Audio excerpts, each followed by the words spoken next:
Today our topic is design of slab base. Before going to solve the problem, we have to know what is a slab base. The base means the steel, the plate which is used to transmit the column load to a concrete pedestal. And there are a slab base. There are a three type of the foundation design in steel structure. One is slab base, another one is gusseted plate base, and one more is grillage foundation. So now our question is that the design a slab base for an ISHB 450 at 92.5 kg per meter carrying an axial load of 1000 kN at a working condition. Adopt Fe410 grade steel and M25 concrete. Also design the welded connection and also design the weld. ISHB 450 means the H is equal to 450 at 92.5 kg means if we cut a ISHB 450 section for a length of 1 meter, its weight will be 92.5 kg, and the carrying an axial load, we are putting a 1000 kilonewton of load at a working condition. Adopt Fe410 grade of steel and M25 concrete. Also design the welded connection and welded connection. First the design means we have to find out the what is the dimensions of the slab base. Means slab base consisting of one column structure and a base plate and the concrete pedestal. First we have to design the base plate, nothing but we have to find out the what is the length and breadth and thickness of base plate. After doing this, we have to find out the what is the length and breadth and depth of the concrete pedestal on which the base plate is rest. Now it is our slab base. Here this is a column of ISHB 450. It is a thickness of flange and it is a thickness of web and it is a breadth of flange. Total H is equal to 450. This portion is A and this portion is B. It is also B, it is also A portion. Before going to solve the problem, we have to know all the properties of ISHB 450 column. 450. What is the TF, TW and BF? It is all available in the steel book. From steel book we have to take all those readings. The question is given that ISHB 450 at 92.5 kg per minute. In steel book ಅಲ್ಲಿ ಏನಿರುತ್ತೆ ಅಂತಂದ್ರೆ ಇದನ್ನ we have to find the what is our the given problem. ISHB 350, 400, 450. There are two 450 is there, but the mainly 92.5 kg, 92.5 kg weight per minute, weight per meter is 92.5 kg is there. So we have to take this one 92.5 kg, and here totally this is an H value and a B of breadth of flange for this is 250, and next thickness of flange and thickness of web 13.7 and 11.3, and FCK is a 25 is given in the question. 25 use M25 grade of concrete to design and for designing. If we see from the top, our slab base will be looking like this.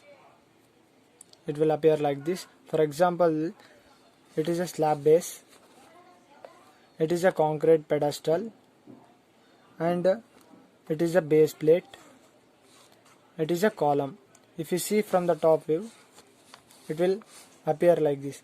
This is a I symbol, it is a column I, and this is a what are the portion is there now, it is the plate.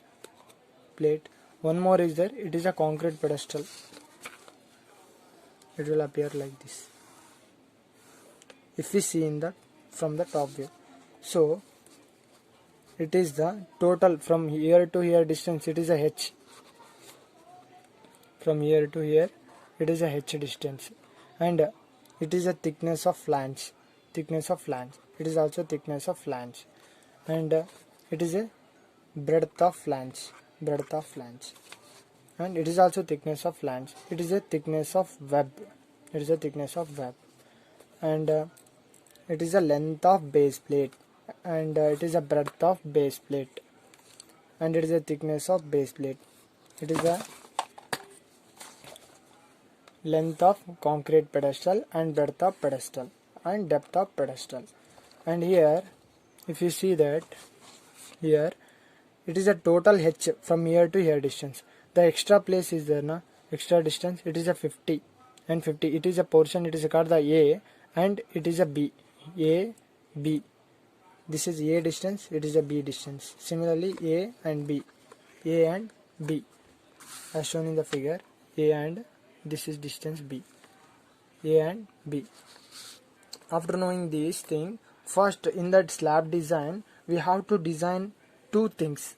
What are those? First we have to calculate what is the length and what is the breadth of plate and thickness of base plate, and then what is the length and breadth and thickness of concrete pedestal. Firstly, in design of the slab base there are two tasks. First we have to design the base plate. Design means we have to find out the length and breadth and thickness of the base plate, and the design of concrete pedestal means there is also same thing, the length and breadth and thickness of pedestal we have to find. And before doing the problem or design, we have to assume that A is equal to 50 and B is equal to 50. This distance A is equal to 50 and B is equal to 50. According to the given is H is equal to total 450 and BF is equal to 250, and thickness of flange is 13.7 and thickness of web is 11.3. First ಏನು ಮಾಡಬೇಕಂದ್ರೆ base plate design ಅಂದರೆ the required area of the base plate. Total factor load is 1000 kilonewton. First it is a working load. We have to first, before going to design, we have to convert it as a in terms of factor load by multiplying with 1.5.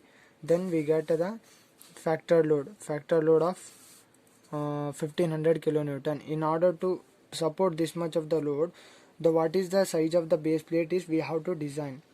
What is the base size of the base plate is required, we have to design. So first the formula is the required area of the base plate ಅಂದ್ರೆ the factor load divided by bearing strength of the concrete. The factor load nothing but total load we are subjecting the slab base, that is a factor load. How to get the factor load is already told that 1000 into total working load multiplied by 1.5 is equal to 1500 kilonewton. Bearing, next the formula is there, factor load divided by bearing strength of concrete. Bearing strength of the concrete formula is there, 0.45 into FCK. Why we are taking bearing strength of the concrete in designing of the slab plate base plate means the total load which is coming on the plate is beared by the concrete. So the slab base plate is supporting on the concrete, so entire the load which is coming on the base plate is transferred to the concrete. So we have to take the bearing strength of the concrete. So here total load which is coming on the base plate, it is the transfer to a concrete pedestal. So we have to know what is the total stress the causing in the concrete due to that load. We are subjecting a member with 1500 kilonewton, 0.45 FCK. FCK means the grade of concrete. Grade of concrete is given M25. So multiply by M25, 11.25 Newton per mm square. Andre total ultimate stress the concrete pedestal can take, that is 11.25. Behind that the concrete is not able to take any the stress. Ultimate stress ಅಂದ್ರೆ ಇದಕ್ಕಿಂತ ಜಾಸ್ತಿ ತಗೊಳ್ಳ, last ಅಂದ್ರೆ 11.25 newton per mm square. ಇದು ultimate stress in the concrete. ಈಗ next ಏನು ಮಾಡಬೇಕಪ್ಪ ಅಂತಂದ್ರೆ area factor load divided by bearing strength of the concrete. Same formula, ಅದೇ ಫಾರ್ಮುಲೆ. ಈಗ ನಮ್ಗೆ bearing strength of the concrete ಗೊತ್ತಾಯಿತು. So factor load means 1500 into 10 power 3 divided by bearing strength of a concrete 11.25 is equal to 13.33 into 10 power 133.33 into 10 raised to 3 mm square. First ಏನು ನಾವು design ಮಾಡಬೇಕು, use a rectangular base plate. ಇದು base plate ಏನೈತಲ್ಲ ಇದನ್ನ rectangular ಅಂತ ಇದನ್ನ rectangular base plate ಅಂತ design ಮಾಡಬೇಕು.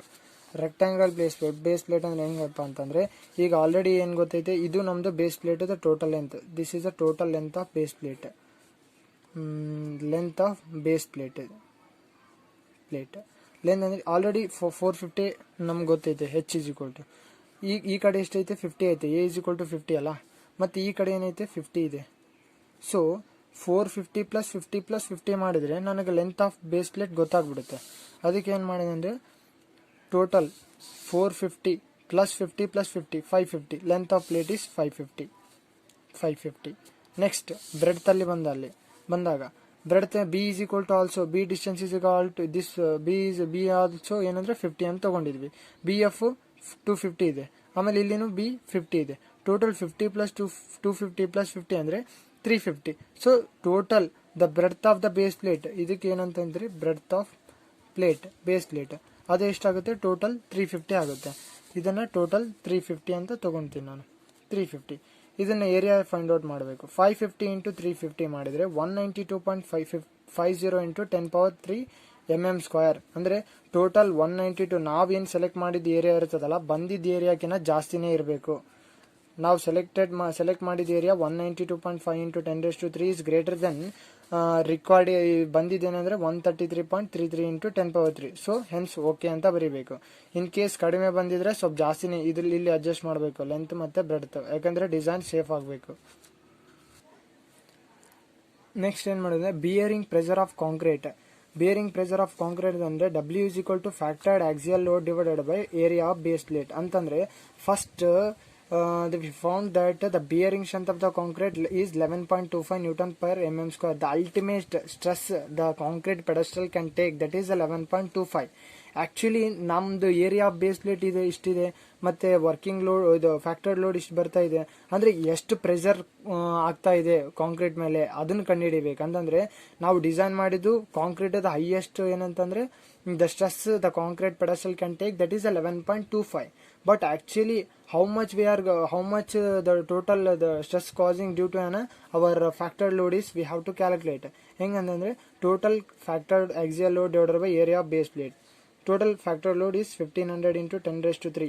the area of base plate ಅಂತಂದ್ರೆ ನಾವು ಏನು ಸೆಲೆಕ್ಟ್ ಮಾಡಿದ್ವಲ್ಲ ಅದು 550/350 ಟೋಟಲ್ 7.79 ನ್ಯೂಟನ್ ಪರ್ mm². ಅಂದರೆ ನಮ್ದು ಲೋಡ್ ಏನಾಗತ್ತದ ಅಂದರೆ ಕಾಂಕ್ರೀಟ್ ಪೆಡೆಸ್ಟಲ್ ಮೇಲೆ ಸ್ಟ್ರೆಸ್ ಎಷ್ಟು ಕ್ರಿಯೇಟ್ ಮಾಡಕತ್ತಂದ್ರೆ 7.79 ನ್ಯೂಟನ್ ಪರ್ mm² ಅಷ್ಟು ನಮ್ಮದು ಕಾಂಕ್ರೀಟ್ ಪೆಡೆಸ್ಟಲ್ ಮೇಲೆ ಸ್ಟ್ರೆಸ್ ಕ್ರಿಯೇಟ್ ಆಗ್ತಾ ಇದೆ. ಆದರೆ ನಮ್ಮದು ಕಾಂಕ್ರೀಟ್ ಪೆಡೆಸ್ಟಲ್ದು ಹೈಯೆಸ್ಟ್ ಕೆಪಾಬಿಲಿಟಿ ಎಷ್ಟೈತೆ ಅಂತಂದರೆ 11.25. So we R under the 11.25. So hence the design is safe. ಈಗ 7 ಫಾರ್ ಎಕ್ಸಾಂಪಲ್ ಇದು ಅಲ್ಟಿಮೇಟ್ ಸ್ಟ್ರೆಸ್ ಇಂದ ಕಾಂಕ್ರೀಟ್, ಬಟ್ ಇದು ಒಂದು 12 ನ್ಯೂಟನ್ ಪರ್ mm² ಇದ್ರೆ ಆಟೋಮೆಟಿಕಲಿ ಡಿಸೈನ್ ಫೇಲ್ ಆಗುತ್ತೆ. ಯಾಕಪ್ಪ ಅಂತಂದರೆ ದ ಕಾಂಕ್ರೀಟ್ ಪೆಡೆಸ್ಟಲ್ದು ಸ್ಟ್ರೆಂತೆ ಫಾರ್ ಎಕ್ಸಾಂಪಲ್ ಕ್ಯಾರಿಂಗ್ ಕೆಪಾಸಿಟಿನೇ 11.25 ಇದ್ದಾಗ ನಾನು ಅದ್ರ ಮೇಲೆ ಲೋಡು 12 ಹಾಕಕ್ಕೆ ಬರಲ್ಲ. ಇಲ್ಲಾಂದರೆ ಮತ್ತೆ ಟೋಟಲ್ ರೀಡಿಸೈನ್ ಮಾಡಬೇಕಾಗುತ್ತೆ. ಅಂಡರ್ ಹತ್ರನೇ ಇರಬೇಕು. ಯಾಕಂದರೆ ಫಾರ್ ಎಕ್ಸಾಂಪಲ್ ಇದು 7.79 ಇದೆಯಲ್ಲ, ಇದು ಬಿಲೋ ದ 11.25 ಅಂತಂದರೆ ಫಾರ್ ಎಕ್ಸಾಂಪಲ್ ಒಂದು ಪರ್ಸನ್ ಏನು ಮಾಡ್ತಂದ್ರೆ ಅವನಿಗೆ ಮ್ಯಾಕ್ಸಿಮಮ್ ಕ್ಯಾರಿಂಗ್ ಕೆಪಾಸಿಟಿ ಅಂದರೆ 50 kg ಲೋಡ್ ಏನಾದರೂ ಕೊಡ್ರಿ ಅವ್ನು ತೊಗೊತಾನೆ. ಆದರೆ ಅವ್ನು 50 kg ಮೀನ್ಸ್ ಅವ್ನು 45 kg ಕೊಟ್ಟರು ಭೀ ಅವ್ನು able to take that load.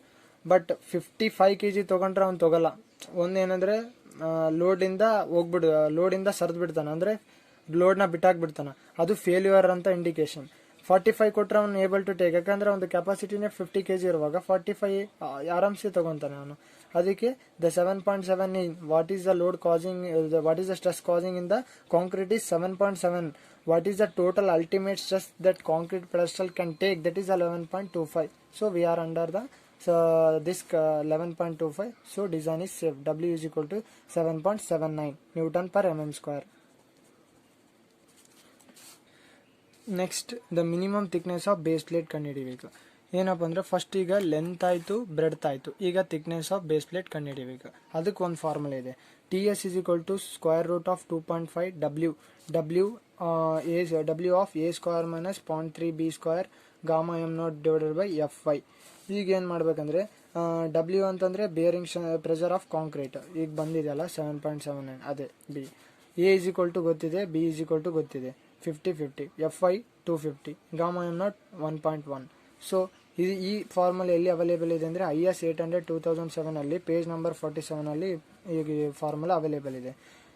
ಇದು ಇನ್ನೊಂದೇನಂತಂದರೆ ಇಲ್ಲಿ ಥಿಕ್ನೆಸ್ ಆಫ್ ಫ್ಲಾಂಜ್ ಏನು ಬಂದಿರುತ್ತಲ್ಲ ಆನ್ಸರು, ಇದು ಥಿಕ್ನೆಸ್ ಆಫ್ ಬೇಸ್ ಪ್ಲೇಟದ ಆನ್ಸರ್ ಏನು ಬಂದಿರುತ್ತಲ್ಲ ಥಿಕ್ನೆಸ್ ಆಫ್ ಫ್ಲಾಂಜ್ಗಿನ ಜಾಸ್ತಿ ಇರಬೇಕು.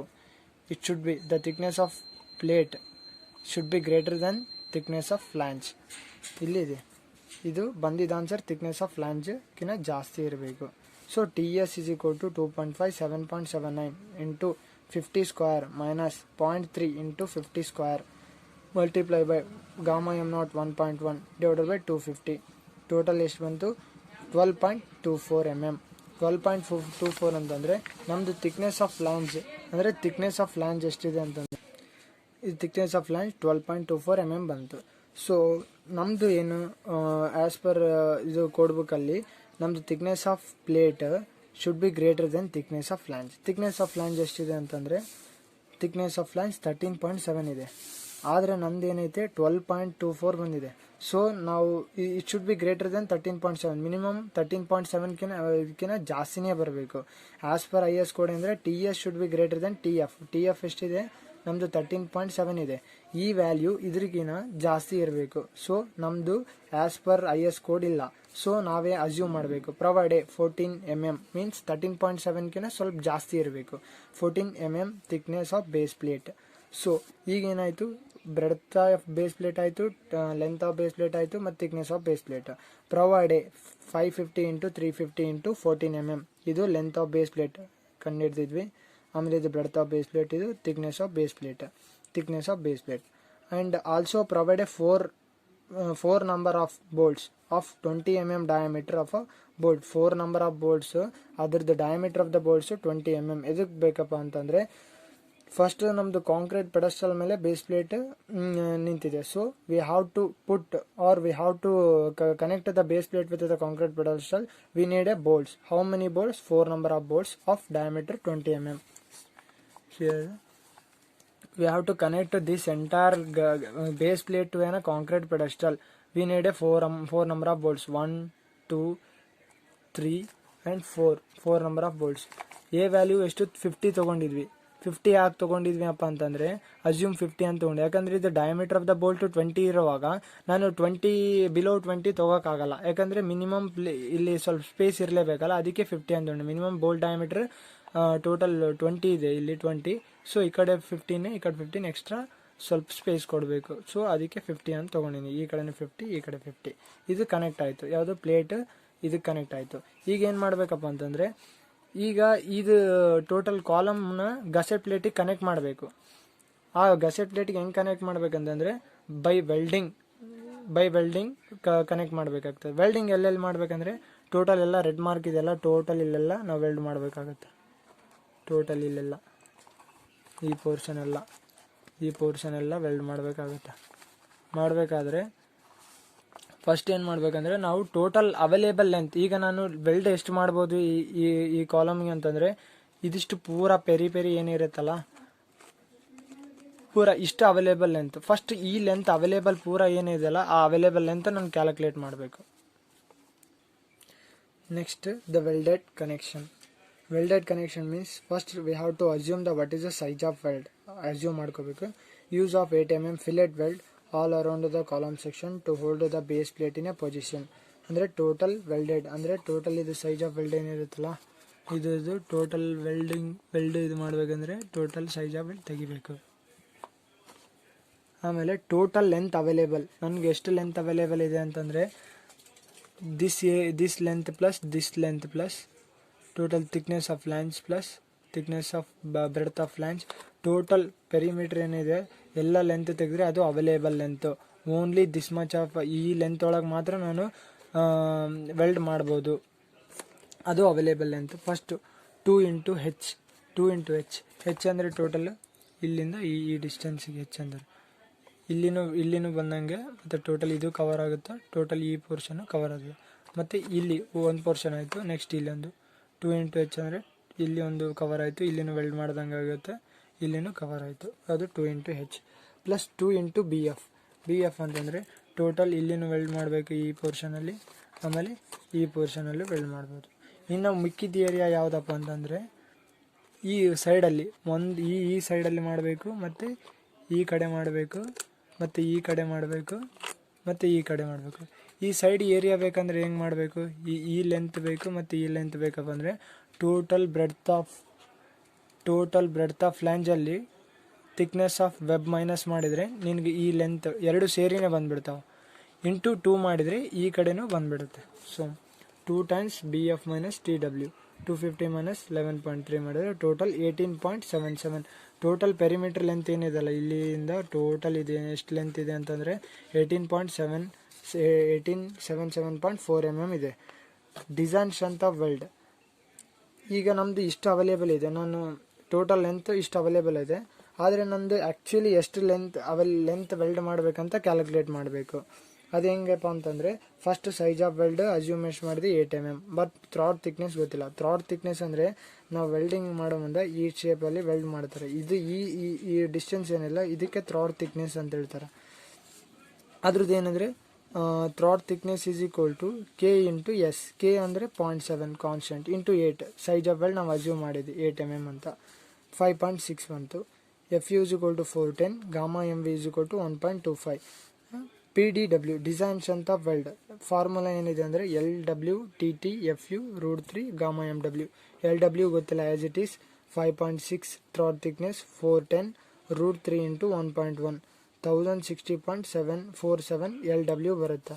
ಈಗ LWನ ಇಕ್ವೇಟ್ ಮಾಡಬೇಕು ಎದ್ರ ಜೊತೆಗೆ ಅಂತಂದರೆ ಟೋಟಲ್ ಫ್ಯಾಕ್ಟರ್ ಲೋಡ್. ಎದಕ್ಕಪ್ಪ ಅಂತಂದರೆ ಇದ್ರ ಜೊತೆಗೆ ಇಕ್ವೇಟ್ ಮಾಡಬೇಕಪ್ಪ ಅಂದರೆ ಟೋಟಲ್ ನಮ್ಮದು ಲೋಡ್ ಬರ್ತಾ ಇರೋದು 1500 kN ಬರ್ತಾ ಇದೆ. ಆ 1500 ಲೋಡ್ನ ನಾನು ಸಪೋರ್ಟ್ ಮಾಡಬೇಕಪ್ಪ ಅಂತಂದರೆ ಅದನ್ನು ವಿತೌಟ್ ಎನಿ ಫೇಲ್ ನಾನು ಅದನ್ನು ಬಿಯರ್ ಮಾಡಬೇಕಂದ್ರೆ ಎಷ್ಟು ದ ಲೆಂತ್ ಆಫ್ ವೆಲ್ಡ್ ಎಷ್ಟಿರಬೇಕು ಅದಕ್ಕೆ ಇದನ್ನು ಇಕ್ವೇಟ್ ಮಾಡೋದು. ಅದಕ್ಕೆ LW ಎಷ್ಟು ಬಂದದ್ದು 1414.46 mm. ಅಂದರೆ in order to support this much of load we need a length of weld is 1414.46. ಈ 1414.46 ನಾವೇನು ಸೆಲೆಕ್ಟ್ ಮಾಡಿದ್ವಲ್ಲ ಲೆಂತ್ ಆಫ್ ವೆಲ್ಡ್ ಇದು within the available length of weld ಹತ್ರ ಇದೆ. ಫಾರ್ ಎಕ್ಸಾಂಪಲ್ ಇದು 1900 ಇತ್ತು ಅನ್ಕೋ, ಅವಾಗ ಮತ್ತೆ ನಾವೇನು ಮಾಡ್ಬೇಕಂತಂದರೆ ಸೈಜ್ ಆಫ್ ವೆಲ್ಡ್ನ ಕಡಿಮೆ ಮಾಡ್ಕೋಬೇಕು. ಯಾಕಂದರೆ ನಮ್ಮದು ಅವೈಲೇಬಲ್ ಲೆಂತ್ ನೀನು ಲೆಂತ್ ಆಫ್ ವೆಲ್ಡ್ ಎಷ್ಟು ಮಾಡಬೇಕಂದ್ರೆ 1877.4 mm ಅವೈಲೇಬಲ್ ಲೆಂತ್. ಇದರೊಳಗೆ ಎಷ್ಟು ಲೆಂತ್ ಮಾಡ್ಕೋಬೋದು. ಆದರೆ 1900 2000 mm ಅಂತ ಬಂದಾಗ ಯಾಕಂದರೆ ನನಗೆ ಅವೈಲೇಬಲ್ ಇರೋದು 1800 ಇದ್ದಾಗ 2000 mm ಲೆಂತ್ ನಾನು ವೆಲ್ಡ್ ಮಾಡೋಕ್ಕಾಗಲ್ಲ. ಅವಾಗ ಏನು ಮಾಡ್ಬೇಕಂತಂದರೆ ಸೈಜ್ ಆಫ್ ವೆಲ್ಡ್ನ ಕಡಿಮೆ ಮಾಡಬೇಕು. Minimum size of weld 3 mm ಇರಲೇಬೇಕು, ಅದಕ್ಕಿಂತ ಕೆಳಗೆ ಬರಲ್ಲ ಆಸ್ ಪರ್ IS. ಈಗ so we are our value is below total available length, hence okay. Next design of concrete pedestal. ಇದು ಕಾಂಕ್ರೀಟ್ ಪೆಡೆಸ್ಟಲ್. ನೆಕ್ಸ್ಟ್ ಏನು ಮಾಡಬೇಕಂದ್ರೆ ಕಾಂಕ್ರೀಟ್ ಪೆಡೆಸ್ಟಲ್ ಡಿಸೈನ್ ಮಾಡಬೇಕಂತಂದರೆ square concrete pedestal ನಾವು ಡಿಸೈನ್ ಮಾಡಬೇಕು. ಸ್ಕ್ವೇರ್ ಮಾಡ್ತಾ ಇದ್ವಿ. Square concrete pedestal means pedestal ಅಂದರೆ ಇದೆ, ಇದ್ರದ್ದು ಕಾಂಕ್ರೀಟ್ ಇರ್ತದೆ, ಇದ್ರದ್ದು ಲೆಂತ್ ಮತ್ತು ಬ್ರೆಡ್ತ್ ಮತ್ತು ಥಿಕ್ನೆಸ್ ಫೈಂಡ್ ಔಟ್ ಮಾಡಬೇಕು. ಈ ಕಾಂಕ್ರೀಟ್ ಪೆಡೆಸ್ಟಲ್ದು ಹೆಂಗೆ ಮಾಡಬೇಕಪ್ಪ ಅಂತಂದರೆ ಈಗ ಟೋಟಲ್ 1500 kN ಲೋಡ್ ಇದ್ರ ಮೇಲೆ ಬೀಳ್ತಾ ಇದ್ದರೆ ಇದೇನು ಮಾಡಬೇಕಂತಂದರೆ ಇದು ಸೀದಾ ಪ್ಲೇಟಿಗೆ ಕಳಿಸಿದೆ. ಪ್ಲೇಟ್ ಏನು ಮಾಡುತ್ತಾ ಕಾಂಕ್ರೀಟ್ ಪೆಡೆಸ್ಟಲ್ಗೆ ಕಳಿಸುತ್ತೆ. ಕಾಂಕ್ರೀಟ್ ಪೆಡೆಸ್ಟಲ್ ಮತ್ತು ಸಬ್ಸಾಯಿಲಿಗೆ ಕಳಿಸ್ತದೆ. ಅಂದರೆ ಟೋಟಲ್ ಲೋಡು 1500 kN ಸಬ್ಸಾಯಿಲಿಗೆ ಹೋಗ್ತಾ ಇದೆ through concrete pedestal. In addition to this the concrete pedestal sulphate ಸಬ್ಸಾಯಿಲಿಗೆ ಹೋಗ್ತಾ ಇರುತ್ತೆ. ಅದಕ್ಕೆ ಕಾಂಕ್ರೀಟ್ ಪೆಡೆಸ್ಟಲ್ದು in addition to the factor load ಇದು ಕಾಂಕ್ರೀಟ್ ಪೆಡೆಸ್ಟಲ್ ಲೋಡ್ನು ಸಬ್ಸಾಯಿಲಿಗೆ ಹೋಗ್ತಾ ಇರುತ್ತೆ. ಅದಕ್ಕೆ ಏನು ಮಾಡಬೇಕಂದ್ರೆ ಟೋಟಲ್ ಲೋಡ್ ಅಂತಂದ್ರೆ ಟೋಟಲ್ ವರ್ಕಿಂಗ್ ಲೋಡ್ ತೊಗೋಬೇಕು. ಇಲ್ಲಿ working load plus self weight of pedestal. Self weight of pedestal ಹೆಂಗೆ ಮಾಡಬೇಕಂದ್ರೆ 0.1% ಆಫ್ ವರ್ಕಿಂಗ್ ಲೋಡ್ ಅಂತ ತೊಗೊಳ್ಬೇಕು. 0.1 ಇಂಟು ವರ್ಕಿಂಗ್ ಲೋಡ್ ಎಷ್ಟು 1000 ಇದೆ. ಟೋಟಲ್ 100 kN ಕಾಂಕ್ರೀಟ್ ಅದು ಡೆಡ್ ವೇಟ್ ಬರುತ್ತೆ. ಆಮೇಲೆ ಟೋಟಲ್ ಲೋಡ್ ಅಂದರೆ working load plus self weight of pedestal 1000 plus 100 is equal to 1100 kN total subsoil ಮೇಲೆ ಲೋಡ್ ಇದೆ.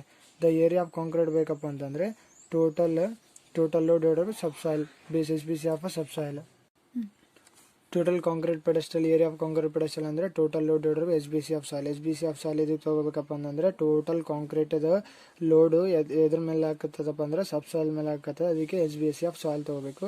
SBC ಆಫ್ ಸಾಯಿಲ್ ನಾನು ಅಸ್ಯೂಮ್ ಮಾಡ್ಕೊಂಡಿದ್ದೀನಿ 200 ಅಂತ ಅಸ್ಯೂಮ್ಡ್ ಇದು 200 ಅಂತ 1100/200 ಮಾಡಿದ್ರೆ 5.5 ಮೀಟರ್ ಸ್ಕ್ವೇರ್ ಅಂತ ಬರುತ್ತೆ. ಅದಾದಮೇಲೆ ಇಲ್ಲಿ ನಾವು ಸ್ಕ್ವೇರ್ ಪೆಡಸ್ಟಲ್ ಅಂದರೆ ಲೆಂತ್ = ಬ್ರೆಡ್ತ್ ಇರುತ್ತೆ. ಲೆಂತ್ = ಬ್ರೆಡ್ತ್ ಅಂದರೆ √5.5 ಏರಿಯಾ ಮಾಡಿದರೆ 2.34 ಬರುತ್ತೆ. ಸೊ ಸೇ 2.4 ಮೀಟರ್ ಅಂತ ತಗೊಳ್ಬೇಕು. Provided concrete pedestal of length ಗೊತ್ತಾಯಿತು, ಬ್ರೆಡ್ತ್ ಎಷ್ಟಿದೆ, length 2.4 metre and breadth 2.4 metre and depth ಎಷ್ಟು ಅಂದರೆ 0.5 ಮೀಟರ್. 0.5 ಮೀಟರ್ ಹೆಂಗೆ ತೊಗೊಂಡ್ರೆ ಫಸ್ಟಿಗೆ A = B = 50 ಅಂತ ಅಸ್ಯೂಮ್ ಮಾಡಿದಲ್ಲ. ಸೊ A = ಡೆಪ್ತ್ ಅಂತಲೇ ತೊಗೊಳ್ಬೇಕು. ಲಾಸ್ಟ್ ಏನು ಮಾಡಬೇಕಂತಂದರೆ ಟೋಟಲ್ ಇದು ಕಾಂಕ್ರೀಟ್ ಇದೆ ಪೆಡಸ್ಟಲ್ದು 2.4 ಮೀಟರ್/2.4 ಮೀಟರ್. ಆಮೇಲೆ ಇದು 2.4 ಮೀಟರ್/2.4 ಮೀಟರ್. ಆಮೇಲೆ ಬೇಸ್ ಪ್ಲೇಟ್ ಇದು 550/550 350 ಬಂದಿದೆ. ಇದನ್ನು ಬರಿಬೇಕು. ಆಮೇಲೆ ಕ್ರಾಸ್ ಸೆಕ್ಷನಲ್ಲಿ ಕಟ್ ಮಾಡಿದಾಗ ಈ ಥರ ಕಾಣಿಸ್ತದೆ ಸ್ಲ್ಯಾಬ್ ಬೇಸ್. ಇದರಲ್ಲಿ ಏನು ಮಾಡಬೇಕಂದ್ರೆ ಕ್ರಾಸ್ ಸೆಕ್ಷನಲ್ಲಿ ಹಿಂಗೆ ಕಾಣಿಸುತ್ತೆ. ಇದು ಕಾಂಕ್ರೀಟ್ ಪೆಡಸ್ಟಲ್. ಇಲ್ಲಿ ಏನು ಮಾಡ್ತೀವಿ ಅಂದರೆ ಕ್ರಾಸ್ ಸೆಕ್ಷನ್ ಕಟ್ ಮಾಡಿದಾಗ ಇದು ಪೆಡಸ್ಟಲ್ದು 2.4 ಮೀಟರ್, ಇದು ಡೆಪ್ತ್ 0.5 ಮೀಟರ್. ಇದು ಬೇಸ್ ಪ್ಲೇಟ್ ಇದು ಎಷ್ಟಿದೆ ಅಂತಂದರೆ ಬೇಸ್ ಪ್ಲೇಟ್ ಇದು 550 ಇದೆ, ಟೋಟಲ್ 550, 14 mm ಥಿಕ್ನೆಸ್. ಆಮೇಲೆ ಇದು ಕ್ರಾಸ್ ಸೆಕ್ಷನಲ್ಲಿ ನೋಡಿದ್ರೆ ಇದು H = 450 ಕಾಣಿಸುತ್ತೆ. ಇಲ್ಲಿ 0.5 ಮೀಟರ್ ಯಾಕಂದರೆ ಪ್ಲ್ಯಾನಲ್ಲಿ ನಾವು ಡೆಪ್ತ್ ತೋರ್ಸೋಕ್ಕಾಗಲ್ಲ. ಸೊ ಇಲ್ಲಿ ಡೆಪ್ತ್ 0.5 ಮೀಟರ್. ಇದು thickness of base plate 14 mm.